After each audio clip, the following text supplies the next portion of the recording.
Some moments arrive quietly, like a knock you're not sure you want to answer. Others crash into your chest and refuse to leave.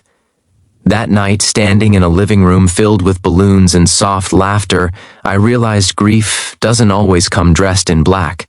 Sometimes it comes wrapped in kindness, and it asks you to be brave. I went to that birthday party thinking I was just being polite.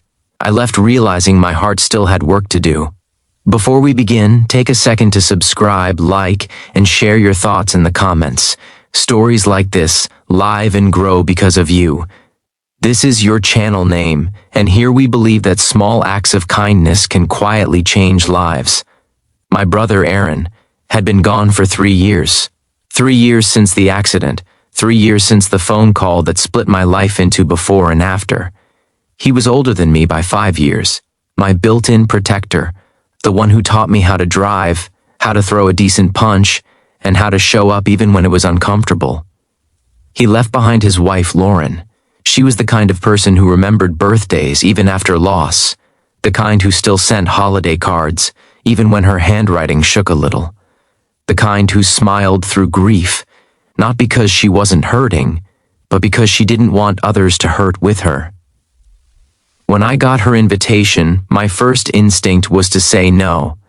A birthday party felt wrong somehow, too normal, too cheerful, like pretending the empty chair didn't exist. But then I imagined her opening the door, looking out at familiar faces and not seeing ours, and that thought felt worse. So I went. I stood outside her house for a full minute before knocking. Same porch, same wind chimes Aaron installed one summer afternoon. I could almost hear him laughing about how crooked they were. When Lauren opened the door, she looked surprised, then genuinely happy. "You came," she said softly. "Of course," I replied, though my voice cracked on the word. The house was warm, glowing with string lights and quiet music. A small group of friends chatted near the kitchen. There was cake on the table, wrapped gifts, and a banner that read "Happy Birthday" in uneven gold letters. Erin's birthday had always been celebrated big. Hers were usually quieter. This one felt intentional, like she wanted to mark time instead of hide from it. We talked like two people who had practiced being careful around each other, about work, about the weather, about a neighbor's dog that kept escaping. Every sentence avoided his name, like stepping around broken glass. At some point, she handed me a small plate of cake and smiled. "Chocolate," she said.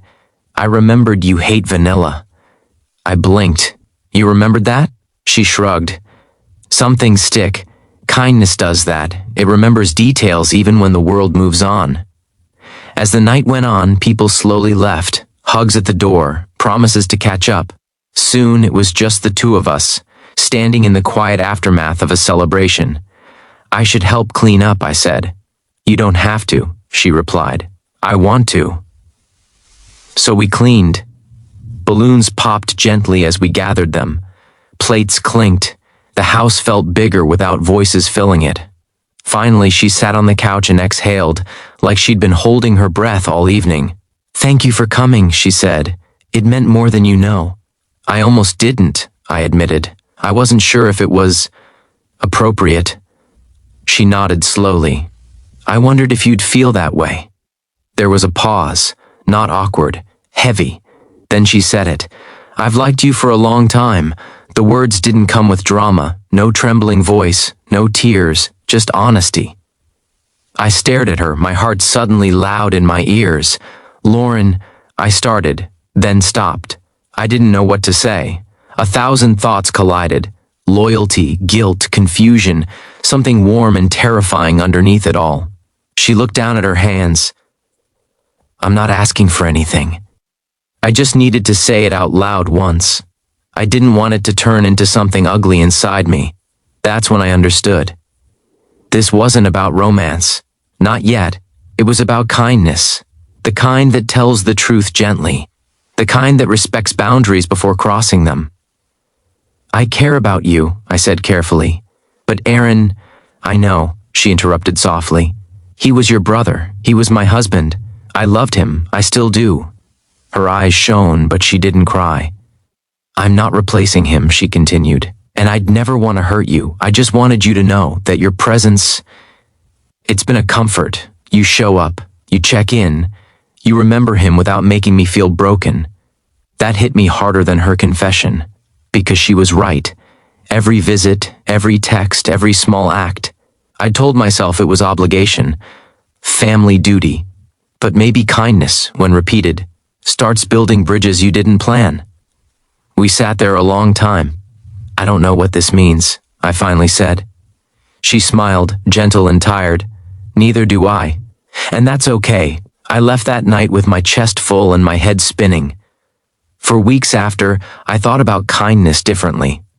How it isn't just about doing the right thing, it's about doing it with care, with awareness, with respect for the past and patience for the future. We didn't rush anything.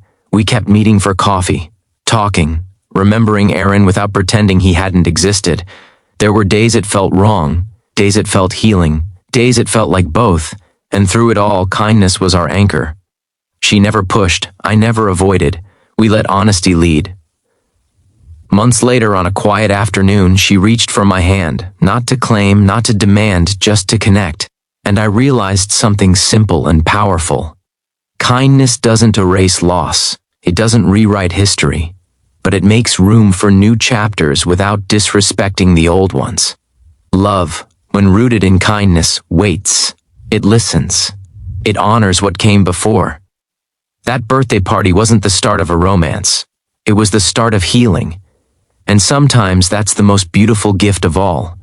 So if you're carrying grief or standing at the edge of something complicated, remember this.